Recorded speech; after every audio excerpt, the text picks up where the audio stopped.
ನೋಡು, ಇದೊಂದಿಷ್ಟು ಮಾಡು, ತಿಳ್ಕೋ ಇದನ್ನು. ದೇವರು ಅಥವಾ ಸತ್ಯವಸ್ತು, ಆತ್ಮವಸ್ತು ದೂರ ಅದೇ, ಬಹಳ ದೂರ, ನಿಲ್ಕೋದೇ ಇಲ್ಲ. ದೇವರು ನಿಲ್ಕೋದೇ ಇಲ್ಲ.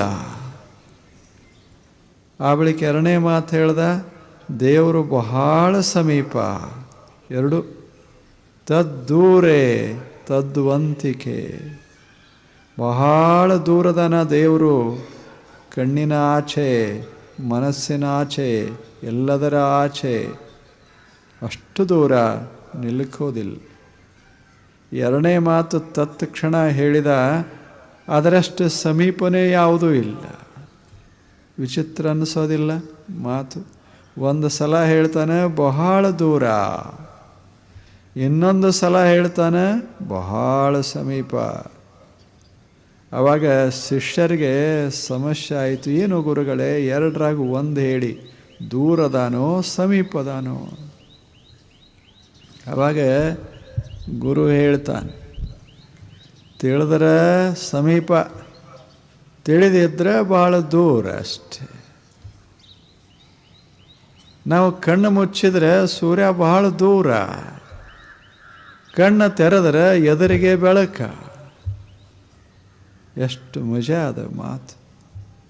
ಕಣ್ಣು ಮುಚ್ಚಿದರೆ ಕಾಣೋದೇ ಇಲ್ಲ ಸೂರ್ಯ, ಸೂರ್ಯ ಇಲ್ಲೇ ಇಲ್ಲ, ಬಹಳ ದೂರ, ಬಹಳ ದೂರ, ಬಹಳ ದೂರ, ಕಾಣೋದೇ ಇಲ್ಲ, ಕಾಣದಷ್ಟು ದೂರ.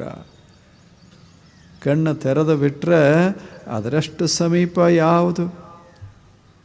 ಹಾಗೆ ನಮ್ಮ ಮನಸ್ಸು ಸ್ವಲ್ಪ ಹದ ಆಯಿತು ಅಂದರೆ ಭಾಳ ಸಮೀಪ. ಮನಸ್ಸು ಹದ ಆಗದೆ ಇದ್ದರೆ, ಮನಸ್ಸಿನಾಗ ಕತ್ತಲೆ ತುಂಬಿತು ಅಂದರೆ ದೇವ ಬಹಳ ದೂರ, ಬಹಳ ದೂರ. ದೂರಾತ್ ಸುದೂರೇ, ತಿಳಿಬೇಕಲ್ಲ. ಒಬ್ಬ ಈಗ ಹೊರಟಿದ್ದ, ಏನು ಮಾಡಲಿಕ್ಕೆ ಹೊರಟಿದ್ದ ಅಂದರೆ ಪೂರ್ವವನ್ನು ಕಾಣಬೇಕು ಅಂತ ಹೊರಟ. ಪೂರ್ವ ಎಲ್ಲಿದೆ?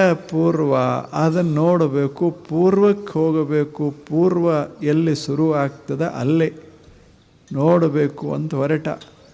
ಇಲ್ಲಿ ನಿಂತ ಪೂರ್ವ ಅಲ್ಲಿ ಕಾಣಿಸ್ತಿತ್ತು, ಎದುರಿಗೆ ಕಾಣಿಸ್ತಿತ್ತು. ವಾದ ಅಲ್ಲಿ ಹೋಗಿ ನಿಂತು ನೋಡ್ತಾನೆ, ಅದು ಮತ್ತೆ ಎದುರಿಗೆ ಕಾಣಿಸ್ತಿತ್ತು. ಇವ ಹೋದ ಅಂದ್ರೆ ಅದು ಮುಂದೆ ಹೋಗ್ತಿತ್ತು. ಪೂರ್ವ ಹಿಂಗೆ ಹುಡುಕ್ಯಾಡ್ಕೋತ ಹೋದ. 50 ವರ್ಷ ಹುಡುಕ್ಯಾಡಿದ, ಇನ್ನು ತಿರ್ಗಾಕೆ ಹತ್ತಿದ್ದ. ಪೂರ್ವ ಎಲ್ಲದೆ? ಅವಾಗ ಒಬ್ಬ ಸಂತ ಭೇಟಿಯಾದ. ಏನು, ನಾನು ನೋಡ್ತೀನಿ, ಹಿಂಗೆ ತಿರುಗಾಡ್ತಾನೆ ಅದೆಯಲ್ಲ, ಹಿಂಗೆ ಹೋಗ್ತಾ ಇದೆಯಾ ಅಂತ. ಅವಾಗ ಅವ ಹೇಳ್ದ, 50 ವರ್ಷ ಆಯಿತು ನಾನು ಹುಡುಕ್ಯಾಡಕ್ಕೆ ಹತ್ತೀನಿ. ಏನು ಅಂದ, ಈ ಪೂರ್ವವನ್ನು ನೋಡಿಬಿಡಬೇಕು ಅಂತ ಹುಡುಕ್ಯಾಡ್ತಾ ಇದ್ದೇನೆ, ಅಲ್ಲಿ ಹೋಗಬೇಕಂತ ಪ್ರಯತ್ನ ಮಾಡ್ತೀನಿ. ಅವ ಹೇಳ್ದ, ಇನ್ನೂ 50 ವರ್ಷ ಮಾಡು, ನಿನಗೇನು ಸಿಗುವುದಿಲ್ಲ, ದೂರದ ಅದು. ಪೂರ್ವ ಬಹಳ ದೂರ, ನಿನಗೆ ಎಂದೂ ಸಿಗೋದಿಲ್ಲ, ಅಷ್ಟು ದೂರ. ಸಾಯೋತಕ ತಿರುಗದರೆ ಏನಾಯಿತು? ಪೂರ್ವ ನಿನಗೆ ಕಾಣಿಸೋದಿಲ್ಲ, ಸಿಗೋದಿಲ್ಲ. ಮತ್ತು ಹೇಗೆ ಅಂದವ? ಯಾಕಂದರೆ ಯಾವುದು ಪೂರ್ವ ಅಂತ ನಿನಗೆ ಗೊತ್ತೇ ಇಲ್ಲ, ಮತ್ತು ಹೆಂಗೆ ಸಿಗ್ತದೆ ಹೇಳು? ಯಾವುದು ಪೂರ್ವ ಅಂದ? ನೀ ಎಲ್ಲಿ ನಿಂತಿಯಲ್ಲ ಅದೇ ಪೂರ್ವ. ಇಲ್ಲಿ ನಿಲ್ಲು, ಸ್ವಲ್ಪ ಈ ಕಡೆ ಹೋಗು, ಇದು ಪೂರ್ವ ಆಗ್ತದೆ. ನೀ ಎಲ್ಲಿ ನಿಲ್ತಿ ಅದರ ಈಚೆ ಕಡೆ ಪಶ್ಚಿಮಕ್ಕೆ ಒಬ್ಬ ನಿಂತ ಅಂದರೆ ನಿಂದ ಪೂರ್ವ, ನೀ ಪೂರ್ವದಾಗ ನಿಂತಿರೋದು ಅನ್ನೋದು ಗೊತ್ತನೇ ಇರದೇ ಇದ್ದರೆ ನೀ ಕಂಡಿಡ್ಯಾಮ ಹೆಂಗೆ, ಮುಟ್ಟಾಮ ಹೆಂಗೆ? ಹೇಗೆ ಮುಟ್ಟ?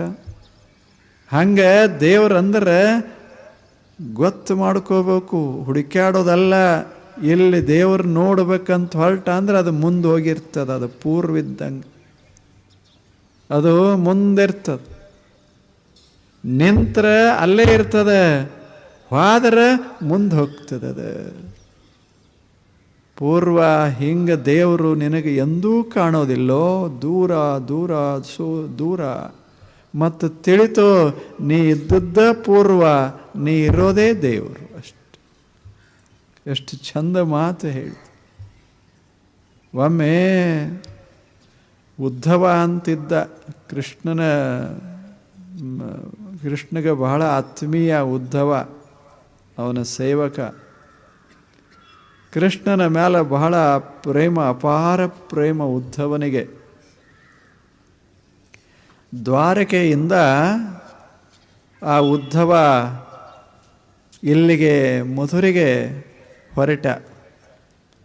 ಕೃಷ್ಣನಿಗೆ ಭೇಟಿಯಾಗಿ ನಿನ್ನನ್ನು ಪ್ರೀತಿಸ್ತಾರಂತೆ. ಅಲ್ಲಿ ಮಥುರಾದಾಗ ನಿನ್ನನ್ನು ಪ್ರೀತಿಸುವ ಜನ ಬಹಳ. ಅಲ್ಲೆಲ್ಲ ಗೋಪಿಯರೆಲ್ಲ ನಿನ್ನನ್ನು ಬಹಳ ಪ್ರೀತಿಸ್ತಾರ ಅಂತ ಕೇಳಿದ್ದೇನೆ. ಬಹಳ ದೊಡ್ಡ ಭಕ್ತಿವಂತರಂತ ಕೇಳಿದ್ದೇನೆ. ಅದಕ್ಕೆ ಅವ್ರನ್ನ ಒಂದು ಸಲ ಮಾತಾಡಿಸಿ ಬರಬೇಕು ಅಂತ ಹೋಗ್ತೇನೆ ಅಂದ ಉದ್ಧವ. ಅವನು ತಲೆಯಾಗಿ ಏನು ಅಂದ್ರೆ, ನನ್ನಂಗೆ ಭಕ್ತಿ ಅವನು ಮಾಡೋದಿಲ್ಲ, ನಾನೇ ಶ್ರೇಷ್ಠ ಭಕ್ತ ಅಂತ ಹೊರಟಿತ್ತು ತಲೆಯಾಗಿ. ಕೃಷ್ಣನನ್ನು ನಿಜವಾದ ಪ್ರೀತಿಸುವವ ನಾನೇ. ಅದಕ್ಕೆ ನೋಡಬೇಕು ಅವ್ರದ್ದು ಪ್ರೇಮ ಹೆಂಗದ, ಅವ್ರ ಭಕ್ತಿ ಹೆಂಗದ ನೋಡಬೇಕು ಅಂತ ಅವನಿಗೆ ಒಂದು ಮನಸ್ಸು. ಅದರಾಗಿ ಒಂದು ಸಿದ್ಧ ಮಾಡಬೇಕು, ಅವ್ರಿಗಿಂತ ನಾನು ಶ್ರೇಷ್ಠ ಭಕ್ತ ಅಂತ ಹೇಳಬೇಕು. ಅವಾಗ ಕೃಷ್ಣ ಹೇಳ್ದ, ಹೋಗು, ಅವರಿಗೆ ಭೇಟಿಯಾಗು. ಕೃಷ್ಣ ನಿಮ್ಮನ್ನು ಕರೆ ಕಳಿಸಾನ, ನೀವು ಬನ್ನಿ ದ್ವಾರಕೆಗೆ ಅಂತ ಹೇಳು ಅಂದ. ಇವರು ಆದರೂ ಉದ್ಧವ ಹೋದ, ಮಥುರಾಕ್ಕೆ ಹೋದ. ಅಲ್ಲೆಲ್ಲ ಸುಂದರವಾದಂಥ ನಗರದು, ಪಟ್ಟಣ. ಅಲ್ಲೆಲ್ಲ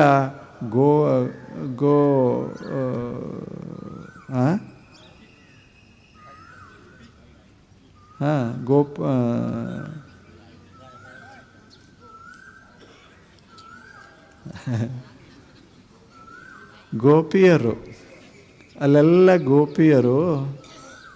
ಅವರು ಉದ್ಧವ ಹೋದ ಕೂಡಲೇ ಉದ್ಧವನ ಸುತ್ತೆಲ್ಲ ಮುತ್ತಿದರು. ಹೇಳು ಕೃಷ್ಣ ಹೆಂಗದನ ಹೇಳು ಅಂತೂ ಎಲ್ಲರೂ ಮುತ್ತಿಕೊಂಡ್ರು. ಆವಾಗ ಎಲ್ಲ ವರ್ಣ ಮಾಡಿ ಮಾಡಿ ಮಾಡಿ ಮಾಡಿ ಹೇಳಿದ. ಅವರು ಬಹಳ ಸಂತೋಷಪಟ್ಟರು. ಆ ಬಳಿಕ ಒಂದು ಮಾತು ಹೇಳಿದ, ಕೃಷ್ಣ ನಿಮ್ಮನ್ನು ಅಲ್ಲಿಗೆ ದ್ವಾರಕೆಗೆ ಬರಲಿಕ್ಕೆ ಹೇಳಿದಾನ ಅಂದ. ಆವಾಗ ಅವರು ಹೇಳ್ತಾರೆ, ಹುತ್ಸದನ ಕೃಷ್ಣ, ನಾವು ಎಲ್ಲಿದ್ದೇವೆ ಅಲ್ಲೇ ಕೃಷ್ಣ. ಕೃಷ್ಣ ಅಲ್ಲೆಲ್ಲ, ಕೃಷ್ಣ ನಮ್ಮ ಎದ್ಯಾಗದಾನದ, ಬರೋದೆಲ್ಲೇ ಹೋಗೋದೆಲ್ಲ. ಕೃಷ್ಣ ದೂರ ಇದ್ರಲ್ಲ ಬರೋದು ಹೋಗೋದು ಹೇಳಿ ಕೃಷ್ಣಗೆ. ಅಲ್ಲಿ ಕೃಷ್ಣ ಇಲ್ಲ, ಕೃಷ್ಣನ ಛಾಯಾ ಅದೆ, ಖರೇ ಕೃಷ್ಣ ಇರೋದು ನಮ್ಮ ಎದ್ಯಾಗ ಅಂತೂ ಹೇಳು ಅಂದರು. ಹೆಂಗದೆ ಉದ್ಧವಗ ದೂರ, ಗೋಪಿಯರಿಗೆ ಭಾಳ ಸಮೀಪ. ಯಾಕೆ ತಿಳಿದರ ಸಮೀಪ, ತಿಳಿದಿದ್ರೆ ಬಹಳ ದೂರ. ದೇವರು ಏನಂತ ಗೊತ್ತಾಯಿತು ಅಂದ್ರೆ ಅತ್ಯಂತ ಸಮೀಪ. ದೇವರು ಏನಂತ ಗೊತ್ತಾಗದೇ ಇದ್ರೆ ಅದರಷ್ಟು ದೂರ ಯಾವುದಲ್ಲ. ಯಾವುದು ಹೇಳಿ? ಎಲ್ಲಿ ದೇವರು?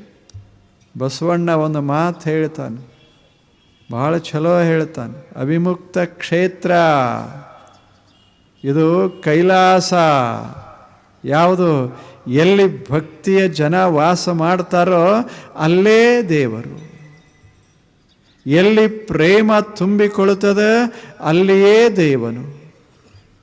ಎಲ್ಲಿ ಪ್ರೇಮ ಇಲ್ಲ ಅಲ್ಲಿ ದೇವನಿಲ್ಲ.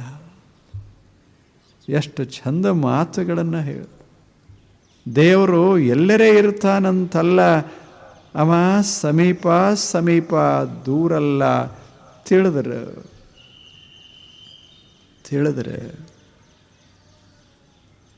ಅರ್ಥ ಆಗಬೇಕಲ್ಲ.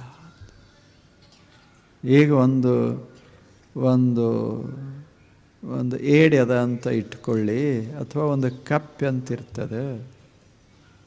ಒಂದು ಕೆರೆಯೊಳಗೆ ಕಪ್ಪಿ ವಾಸ ಮಾಡಿರ್ತದೆ. ಕೆರೆ ಅದು, ಅದರಾಗ ವಾಸ ಮಾಡಿರ್ತದೆ. ವಿಶಾಲವಾದ ಕೆರೆ, ಸರೋವರ ಅಂತ ಇಟ್ಕೊಳ್ಳಿ. ದಂಡೆಯೊಳಗೆ ಎಲ್ಲ ರಾಡಿ ರಾಡಿ ರಾಡಿ ಇರ್ತದೆ. ನಿಮಗೆಲ್ಲ ಗೊತ್ತದ, ರಾಡಿ ರಾಡಿ ರಾಡಿ ಇರ್ತದೆ. ಅದರಾಗ ಹುಳಗಳೆಲ್ಲ ಆಗಿರ್ತಾವ. ಕಪ್ಪಿ ತನ್ನೆಲ್ಲ ಕುಟುಂಬದ ಮೆಂಬರನ್ನು ಕರ್ಕೊಂಡು ಅಲ್ಲಿ ತಿನ್ನಕ್ಕೆ ಬರ್ತಿರ್ತದೆ, ಮೇಯಕ್ಕೆ ಬರ್ತದೆ. ಅದಕ್ಕೆ ಬಹಳ ಉಮೇದ. ತಾನು ತನ್ನ ಪತಿ, ಒಂದು 10-20 ಮಕ್ಕಳು ಎಲ್ಲ ಕಟ್ಕೊಂಡು ಅಲ್ಲಿಗೆ ಆರಾಮಾಗಿ ಬರ್ತದೆ, ಆರಾಮಾಗಿ ತಿಂತಿರ್ತದೆ. ಅದು ಸಾಯಂಕಾಲ ಎಲ್ಲ ಊಟ ಮುಗೀತು ಅಂದರೆ ಮತ್ತು ವಿಶ್ರಾಂತಿಗಾಗಿ ಒಳಗೆ ಹೋಗಿ ಒಂದಲ್ಲೇ ಒಂದು ಬಳ್ಳಿ, ಆ ಬಳ್ಳಿಯ ಬುಡಕ್ಕೆ ಅದು ಮನಿ ಮಾಡಿರ್ತದೆ. ಅಲ್ಲಿ ಆರಾಮ್ ಮಲ್ಕೋತಾವೆಲ್ಲ. ಆ ಬಳ್ಳಿ ಎದರದ್ದು ಅಂದರೆ ಕಮಲದ್ದು. ಕಮಲದ ಬಳ್ಳಿಯ ಬುಡಕ್ಕೆ ಇವು ಮನಿ ಮಾಡಿರ್ತಾವೆ. ಯಾವು ಕಪ್ಪಿಗಳು. ದೊಡ್ಡ ಕಪ್ಪಿ ಫ್ಯಾಮಿಲಿ ಅದು, ದೊಡ್ಡ ಫ್ಯಾಮಿಲಿ, ವೆರಿ ರಿಚ್ ಫ್ಯಾಮಿಲಿ. ಆವಾಗ ಒಂದು ದಿವಸ ಹಿಂಗೆ ಅದು ಬೆಳಿಗ್ಗೆ ಎದ್ದು ಕೂಡಲೇ ಈ ದಂಡಿಗೆ ಬರ್ತದೆ. ಸಾಯಂಕಾಲ ಅದು ಕೂಡಲೇ ಅಲ್ಲಿಗೆ ಹೋಗಿ ಮಲ್ಕೋತಿರ್ತದೆ. ಒಂದು ದಿವಸ ಹಿಂಗೆ ಎದ್ದು ಹಿಂಗೆ ಬಂದು ಮೈಯಾಕೆ ಹತ್ತಿರ್ತಾವ ಎಲ್ಲ ಕೂಡಿ. ಅಲ್ಲಿಗೆ ಒಂದು ಭೃಂಗ ಬರ್ತದೆ. ಭೃಂಗ ಅಂದರೆ ಗೊತ್ತದಲ್ಲಿ, ಭೃಂಗ ಬರ್ತದೆ. ಅದು ಭೃಂಗ ಬಹಳ ಅದ್ಭುತವಾದ ಭೃಂಗ. ಅದು ಹಾರಿ ಹಾರಿ ಹಾರಿ ಹಾರಿ ಹಾರಿ ಬರ್ತದೆ. ಎದಕ್ಕೆ ಬರ್ತದೆ ಅಂದರೆ ಇಲ್ಲಿ ಹೂವು ಅರಳ್ತದಲ್ಲ, ಆ ಹೂವಿನ ವಾಸನ ತಗೊಳಕ್ಕೆ, ಅದರ ಮಕರಂದ ಕುಡಿಯಕ್ಕೆ ಅಷ್ಟು ದೂರಿಂದ ಹಾರಿ ಬರ್ತಿರ್ತದೆ. ಇದು ಒಂದು ದಿವಸ ಕೇಳ್ತದೆ ಯಾವುದು ಕಪ್ಪಿ. ಅದನ್ನು ನಿಲ್ಲಿಸಿ, ಒಂದು ನಿಲ್ಲು ಒಂದು ಕ್ಷಣ, ದಿನಾ ಬರ್ತೀಯಲ್ಲ ಎಲ್ಲಿಗೆ ಹೊಕ್ಕಿ ಕಡೆ ಅಂತ. ಆವಾಗ ಭೃಂಗ ಹೇಳ್ತು, ಇಲ್ಲೋ ಇಲ್ಲೇ ಒಂದು ದೊಡ್ಡ ಅದ್ಭುತವಾದ ಹೂವು, ಎಷ್ಟು ಸುವಾಸದ. ನಾನಲ್ಲಿ 10 ಕಿಲೋಮೀಟರ್ ಆಚೆ ಕಡೆ ಇರ್ತೀನಿ, ಅಲ್ಲಿಗೆ ವಾಸನ ಬಡಿತದೆ. ಅಲ್ಲಿಂದ ನಾನು ಹಾರಿ ಹಾರಿ ಹಾರಿ ಇಲ್ಲಿಗೆ ಬರ್ತೇನೆ. ಆವಾಗ ಕಪ್ಪು ಹೇಳ್ತು, ಎಲ್ಲದ ಅದು ಹೂವು ಅಂತು. ಅಲ್ಲೇ ಕೆಳಗದ.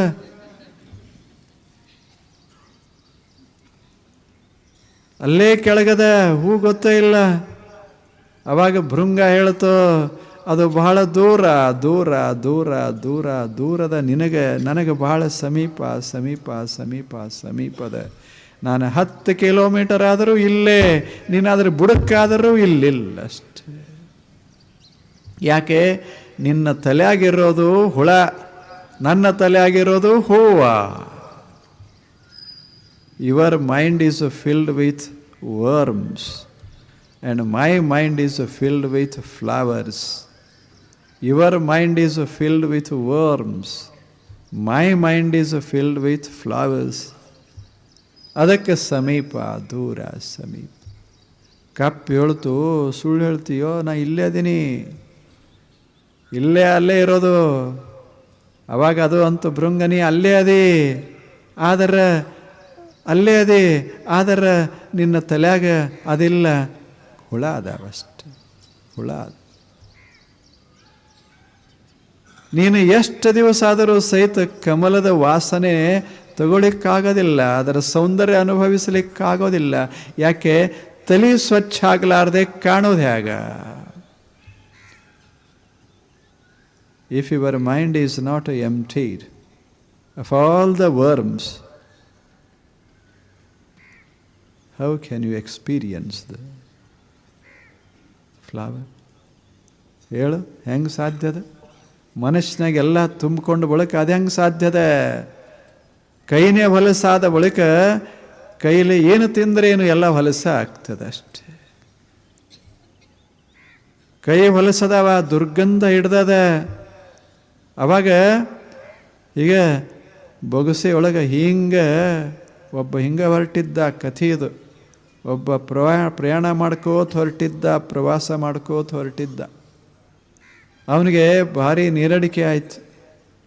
ಒಂದು ಕಡೆ ಝರಿಯಿಂದ ಹಿಂಗೆ ನೀರು ಬೀಳ್ತಿತ್ತು. ಝರಿ ಅದು ಬಹಳ ಸ್ವಚ್ಛ ನೀರಿನ ಝರಿ.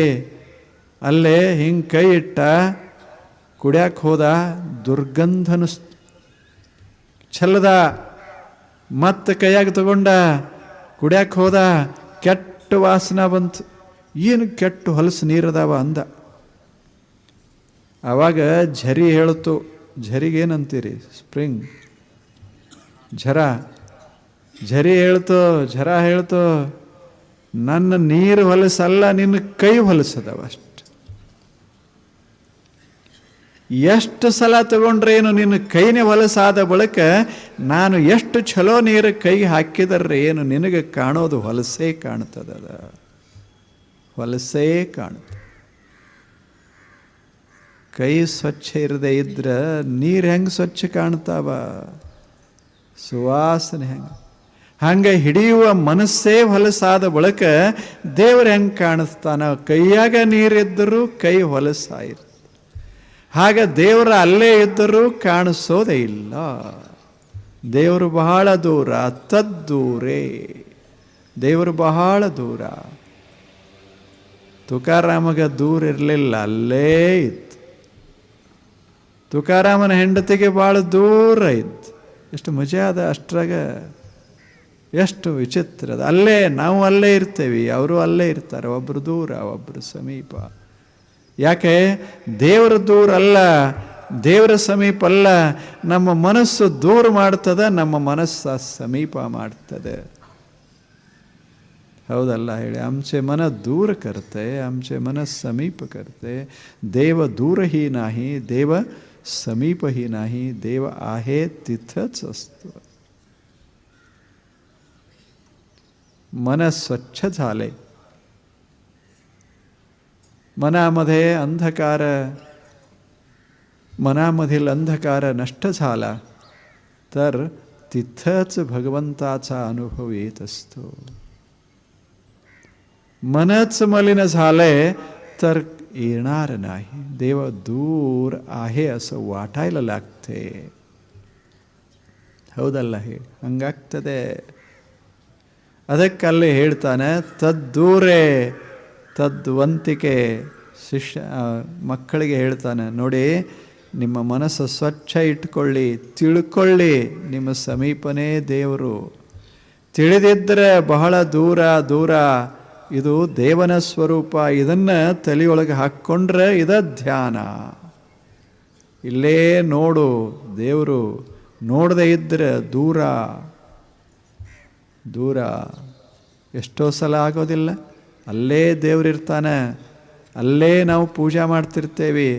ಆದರೆ ನಮಗೆ ದೇವರು ಕಾಣಿಸೋದಿಲ್ಲ, ಬರೀ ವೈಭವ ಕಾಣಿಸ್ತದೆ, ಮೂರ್ತಿಗಳು ಕಾಣಿಸ್ತಾವ. ಹೌದಲ್ಲ ಹೇಳಿ? ಒಬ್ಬ ಇದ್ದ, ಆತ ಒಂದು ದೊಡ್ಡ ಮಂದಿರ, ಬಹಳ ಸುಂದರವಾದ ಮಂದಿರ. ಆ ಮಂದಿರದಲ್ಲಿ ಒಂದು ಸುಂದರ ಮೂರ್ತಿ, ದೇವ ಮೂರ್ತಿ ಇತ್ತು. ಇವ ಪೂಜಾ ಮಾಡ್ತಾ ಇದ್ದ. ಬಹಳ ಬಹಳ ಒಳ್ಳೆಯ ಪೂಜಕ ಇದ್ದ, ಪೂಜಾ ಮಾಡ್ತಾ ಇದ್ದ. ಒಂದು ದಿವಸ ಒಬ್ಬ ಭಕ್ತ ಬಂದು ಒಂದು ಸುಂದರವಾದಂಥ ಬಂಗಾರದ ಆಭರಣವನ್ನು ತಂದು ದೇವನ ಮೂರ್ತಿಗೆ ಹಾಕಿದ. ಹಾಕಿ ಹೊರಟು ಹೋದ. ಈತ ಇದ್ದಲ್ಲ, ಪೂಜೆ ಮಾಡ್ತಾ ಇದ್ದಲ್ಲ ದಿನಾಲು. ಆತ ನೋಡ್ದ, ಏನು ಕಾಣ್ತು ಅಂದರೆ ಬಂಗಾರದ ಆಭರಣ ಕಾಣಕ್ಕೆ ಶುರುವಾಯಿತು. ಏನೂ ಕಾಣಲ್ದು, ಬರೇ ಬಂಗಾರದ ಆಭರಣ ಕಾಣಕ್ಕೆ ಶುರುವಾಯಿತು. ದೇವ್ರು ಹೋಯ್ತು, ಬಂಗಾರದ ಆಭರಣ ಕಾಣಕ್ಕೆ ಶುರುವಾಯಿತು. ಮನೆಗೆ ಹೋದ, ಮಲ್ಕೊಂಡ. ಕನಸಿನಾಗೆಲ್ಲ ದೇವರಲ್ಲ, ಬರೇ ಬಂಗಾರದ ಆಭರಣ ಶುರುವಾಯಿತು. ಆಭರಣ ದೇವ್ರನ್ನ ಮರೆ ಮಾಡಿಸ್ತೋ, ಬರೇ ಆಭರಣ ಕಾಣಕ್ಕೆ ಶುರುವಾಯಿತು. ಇದರ ಬೆಲೆ ಲಕ್ಷಾವಧಿ. ಇದನ್ನು ಒಂದು ಸಲ ಯಾಕೆ ಯಾರೂ ನೋಡೇ ಇಲ್ಲ, ಯಾರು ನೋಡಿಲ್ಲ, ಹಾಕಿದ್ದು ಅದನ್ನು ಯಾಕೆ ತಗೋಬಾರ್ದು ಅಂತ ಅನ್ನಿಸ್ತು. ರಾತ್ರಿ 12 ಗಂಟೆಗೆ ಹೋದ, ಅದನ್ನು ತಗೊಂಡ, ಊರು ಬಿಟ್ಟ. ಎಷ್ಟು ವರ್ಷ ಪೂಜಾ ಮಾಡ್ತೇನೆ, ಬರೇ ನಾವು ಭಿಕ್ಷುಕರಂತೆ ಬದುಕೋದಾಗ್ಯದ. ಈಗೇನು ಮಸ್ತ್ ಸಿಕ್ತಂತ ಹೊರಟ ದಾರ್ಯಾಗ ಹೋಗ್ತಾ ಹೋಗ್ತಾ ಹಿಂದೆ ಮುಂದೆ ನೋಡ್ತಿದ್ದ. ಒಂದು ಧ್ವನಿ ಕೇಳಿಸ್ತು. ನಾ ನೋಡ್ತೀನಲ್ಲೋ ಅಂದ. ಯಾರೋ ಅಂದಂಗಾಯ್ತು. ನಾ ನೋಡ್ತೀನಿ, ನೀ ನನ್ನ ನೋಡಕತ್ತಿಲ್ಲ, ನಾನಿನ್ನು ನೋಡಕತ್ತೀನಿ. ನಾನು ನೋಡ್ತಾ ಇದ್ದೇನೆ, ನಿನಗೆ ನಾ ಕಾಣಿಸೋದಿಲ್ಲ, ನನಗೆ ನೀ ಮಾತ್ರ. ನೀ ಎಲ್ಲವಾದರೇನು, ನಾನು ಬೆನ್ನತ್ತೇ ಬರೋದು, ಕಾಣಿಸ್ತಾನೆ ಇರ್ತದೆ. ನೀ ಯಾರು ಅಂದ. ಅವಾಗ ಆ ವಾಣಿ ಹೇಳ್ತು, ಯಾರಿಂದ ದೂರ ಓಡಿ ಹೊಂಟಿದೆಯಲ್ಲ ಅವನೇ. ಯಾರಿಂದ ಬಹಳ ದೂರ ಹೋಗಿ ಆರಾಮಾಗಿ ಇರಬೇಕಂತ ಹೊರಟಿದೆಯಲ್ಲ ಅವನೇ ನಿನ್ನ ಬೆನ್ನತ್ತಿ ಬರೋದು. ಎಲ್ಲಿ ಹೋದ್ರೇನಾಯಿತು, ಮಂದಿ ನೋಡಲಿಕ್ಕಿಲ್ಲ, ನನ್ನ ದೃಷ್ಟಿಯ ಹೊರಗೆ ಹೋಗ್ಲಿಕ್ಕೆ ಆಗ್ತದೇನೋ ನಿನಗೆ? ಯಾರೂ ನೋಡಲಿಕ್ಕಿಲ್ಲ, ನಮ್ಮ ಒಳಗಿರುವಂಥ ಪ್ರಜ್ಞೆ ನೋಡೋದಿಲ್ಲ ಏನು, ಜ್ಞಾನ ನೋಡೋದಿಲ್ಲ ಏನು, ದೇವರು ನೋಡೋದಿಲ್ಲ ಏನು, ಎಲ್ಲ ನೋಡಲಿಕ್ಕಿಲ್ಲ. ಬೆಳಕ ನೋಡ್ತದೆ, ಅದು ಸಾಕ್ಷಿಯಾಗಿರ್ತದೆ. ದೇವ ಯಾವಾಗಲೂ ಸಾಕ್ಷಿಯಾಗಿರ್ತಾನ. ತದ್ದೂರೇ ತದ್ವಂತಿಕೆ, ತಿಳಿತೋ ಸಮೀಪ, ತಿಳಿದಿದ್ರೆ ಬಹಳ ದೂರ. ಇಷ್ಟು ಹೇಳ್ದ. ಆ ಬಳಿಕ ಮುಂದಿನ ಧ್ಯಾನ ಹೇಳ್ತಾನೆ. ತದಂತಿಕೆ ತದು ಸರ್ವಸ್ಯಾಸ್ಯ ಬಾಹ್ಯತಃ ತದಂತರಸ್ಯ ಸರ್ವಸ್ಯ. ಆ ಬಳಿಕ ಮುಂದಿನ ಒಂದು ಮಾತು ಹೇಳ್ತಾನೆ. ನೋಡು, ಇದೊಂದು ಧ್ಯಾನ, ಇದನ್ನು ನೋಡು ಎಷ್ಟು ಚೆನ್ನಾಗಿದೆ. ಹೊರಗೆ ಕಣ್ಣು ತೆರೆದು ನೋಡು, ಅದೆಲ್ಲವೂ ದೇವರೇ. ಕಣ್ಣು ಮುಚ್ಚಿ ಒಳಗೆ ನೋಡು, ಅಲ್ಲಿರೋದೆಲ್ಲವೂ ದೇವರು. ಏನು ಕಾಣಿಸ್ತದೆ ಅದೇ ದೇವರಂತ ಭಾವಿಸೋ. ಕಾಣೋ ಪ್ರಶ್ನೆ ಎಲ್ಲಿ ಬರ್ತದೆ? ಏನದ ಅದೇ ದೇವರು, ಅದೇ ದೇವರು. ದೇವರು ಬ್ಯಾರೆ ಅಲ್ಲ. ಇದೇನು ಜಗತ್ತು ಕಣ್ಣ ಮುಂದೆ ಕಾಣಿಸ್ತದೆ, ಇದು ದೇವರ ಅಲ್ಲ ಅಂತ ಭಾವಿಸಬೇಡ, ಇದು ದೇವರಂತ ಭಾವಿಸಿಬಿಡು. ದೇವರ ದರ್ಶನ ತತ್ಕ್ಷಣ ಆದೀತು ನಿನಗೆ. ಭಾವಿಸು ಹಾಗೆ. ಎಲ್ಲವನ ಅಂತರಂಗ ಒಳಗೂ ಅದೇ ಅದ, ಹೊರಗೂ ಅದೇ ಅದ. ಒಳಗೂ ಅದೇ, ಹೊರಗೂ ಅದೇ. ಈಗ ಸಾಗರದ ಅಲ್ಲ, ಸಾಗರದ ಒಳಗೆ ನೀವು ಹೊಕ್ರ ಒಳಗೆ ಹೋದರೆ ಮ್ಯಾಲೂ ಅದ, ಕೆಳಗೂ ಅದ, ಸುತ್ತಮುತ್ತ ಅದ, ನಿಮ್ಮ ಒಳಗೂ ಅದ, ಎಲ್ಲ ಅದೇ. ಹುಡುಕ್ಯಾಡೋ ಪ್ರಶ್ನೆ ಇಲ್ಲ, ಎಲ್ಲದ ಅಂತ ಕೇಳೋ ಪ್ರಶ್ನೆ ಇಲ್ಲ. ಪ್ರತಿ ಕ್ಷಣ ನಾವು ಇರೋದೇ ಅದರೊಳಗೆ. ತದಂತರಸ್ಯ ಸರ್ವಸ್ಯ ತದು ಸರ್ವಸ್ಯಾಸ್ಯ ಬಾಹ್ಯತಃ. ಎಷ್ಟು ಛಲೋ ಮಾತು ಹೇಳ್ತಾರೆ. ಭಗವದ್ಗೀತೆಯೊಳಗೆ ಒಂದು ಸುಂದರ ಶ್ಲೋಕ ಗೊತ್ತಿರಬೇಕು ನಿಮಗೆ. ಬಹಳ ಚಂದ ಶ್ಲೋಕ ಅಲ್ಲಿ. ವಿದ್ಯಾ ವಿನಯ ಸಂಪನ್ನೆ ಬ್ರಾಹ್ಮಣೆ ಗವಿ ಹಸ್ತಿನಿ ಶುನಿ ಚೈವ ಶ್ವಪಾಕೆ ಚ ಸರ್ವತ್ರ ಸಮದರ್ಶನ. ಯಾರಲ್ಲಿಲ್ಲ? ನಾವು ಶ್ರೇಷ್ಠ ಅಂತ ಹೇಳಿಕೊಳ್ಳುವಂಥವರಲ್ಲೂ ಅದೇ ಅದ, ನಾವು ಕನಿಷ್ಠ ಅಂತ ಹೇಳುವವರಲ್ಲಿಯೂ ಅದೇ ಅದೆ, ಸಣ್ಣವರಂತ ಭಾವಿಸುವವರಲ್ಲೂ ಅದೇ ಅದೆ, ದೊಡ್ಡವರಂತ ಭಾವಿಸುವವರಲ್ಲೂ ಅದೇ ಅದೆ. ದೇವರದು ಎಲ್ಲ ಅದೇ. ಜಗತ್ತೆಲ್ಲ ಅದರದ್ದೊಂದು ರೂಪ ಅಷ್ಟೇ. ಮಣ್ಣಿನಿಂದ ರಾಮನ್ನ ಮಾಡ್ತೇವಿ, ಕೃಷ್ಣನ ಮಾಡ್ತೇವಿ, ಹನುಮಂತನ ಮಾಡ್ತೇವಿ, ಶಿವನ್ನ ಮಾಡ್ತೇವಿ, ಪಾರ್ವತಿ ಮಾಡ್ತೇವಿ, ಗಣಪತಿ ಮಾಡ್ತೇವಿ. ಎಲ್ಲ ಬೇರೆ ಬೇರೆ ಹೆಸರು ಕೊಡ್ತೇವಿ, ಆರಾಧನಾ ಮಾಡ್ತೇವಿ, ಪ್ರಾರ್ಥನಾ ಮಾಡ್ತೇವಿ. ಆದರೆ ಮಣ್ಣಿನ ಕಡೆ ಯಾರೂ ನೋಡೇ ಇಲ್ಲ. ಎಲ್ಲ ಇರೋದು ಮಣ್ಣೇ. ಎಲ್ಲದ ಗಣಪತಿ? ಎಲ್ಲದ ಶಿವ? ಎಲ್ಲದ ವಿಷ್ಣು? ಎಲ್ಲದ ಏನದ? ಒಳಗಿರೋದೆಲ್ಲ ಅದೇ ಅದ. ಒಳಗಿರೋದೆಲ್ಲ ದೇವರೇ. ಸುಮ್ಮನೆ ಇವು ಆಕಾರಗಳು. ಹೀಗೆ ಹೇಗೆ ಮಣ್ಣ ಬೇರೆ ಬೇರೆ ರೂಪ ತಾಳತಿದ್ರೂ ಸಹಿತ ತಾಳಿದರೂ ಸಹಿತ ಮಣ್ಣ ಅಷ್ಟೇ ಇರೋದು, ಎಲ್ಲದರಿಗೂ ಮಣ್ಣೆ.